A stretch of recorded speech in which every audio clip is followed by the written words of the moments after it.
Hello, and welcome to Nkira YouTube Tuesday. My name is Elijah Luebbe, and I serve as the Proposal Budget Coordinator for the University of Nebraska-Lincoln.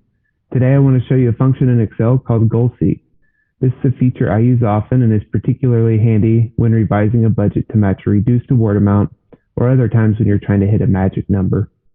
In this example, we proposed $250,000 to the sponsor, and they're awarding us $200,000.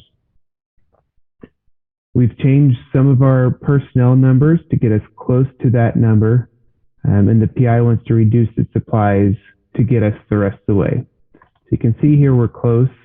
The easy way, instead of punching in a bunch of numbers in the supply line, is to use a function called GoalSeek. To get there, you would go to Data, What If Analysis, and GoalSeek.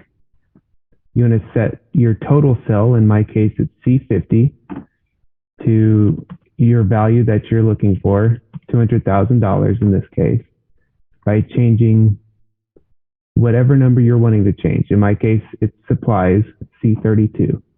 I hit OK, and Excel does the math for me to come up with $14,444. Thanks for your time. I hope you found it useful. Make sure you check out Nkira's YouTube Tuesday for more great videos.